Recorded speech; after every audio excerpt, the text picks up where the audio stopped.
Zum Magischen aus der Wissenschaft. Zum Glück ist Freitag.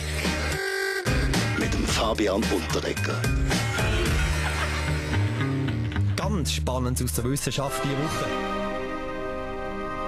Astrophysiker haben den Urknall-Signal messen. Weit über die Wissenschaft raus. Sorgt das natürlich für Begeisterung, sogar beim Fernsehbachelor Vujo Gavric.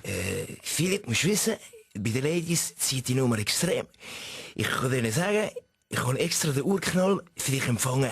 Es blitzt in den Augen und es gibt eine Explosion, einfach im Bauch. Ja, okay. Und wer hat es kapiert?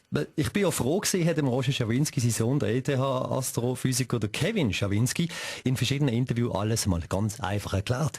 Roger Köppel, haben Sie bei der Weltwoche auch so einen Top-Spezialist? Hörst du eine Uhr, hörst du noch gut, hörst du einen Knall, ist es spät. Um was geht's? Wir von der Weltwoche haben herausgefunden, dass wirklich nur der Sohn von Roger Schawinski den Urknall kann erklären. Schliesslich lebt sein Vater in einem anderen Universum. Und auch nicht einfach zu erklären ist alles rund um den Flug MH370.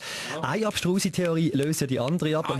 Ja, was wirklich mit dem Flug passiert ist, weiss man noch immer nicht. Sie etwa grüner Nationalrat Bastian Giraud? Ja, da sieht man wieder, dass Fliegen ein Wahnsinn ist. Ich bin ja noch nie in einem Flugzeug gewesen. Bei den Eltern haben wir das Gefühl für eine gesunde Mobilität vermittelt. Schön. Okay, zum Beispiel? Ja, wo ich 10-jährig war, da sind wir zum Beispiel eine Woche auf Rust im Europapark in die Ferien. Eine ganze Woche? Ja, 3 Tage zu Fuß her, 1 Tag angestanden, einmal auf die Achterbahn und dann wieder 3 Tage zurückgelaufen. Seither fahre ich Velo. Frage bleibt, wie kann ein Flugzeug im modernen Jahr 2014 so lange unentdeckt fliegen, oder? Dass man es nicht mehr findet. Roger Köppel, Ihre Weltwoche weiss mehr. Absolut. Es ist, wenn wir bei den Lesezahlen runterkommen jetzt immer. Um was geht's? Mich erinnert es an das Grounding von der Swissair mit dem Unterschied, dass die Flugzeuge damals am Boden geblieben sind und nicht ewig in der Luft. Der Einzige, der das Problem lösen kann, ist der Bachelor. Der kann bei jeder landen. Zum Glück ist Freitag.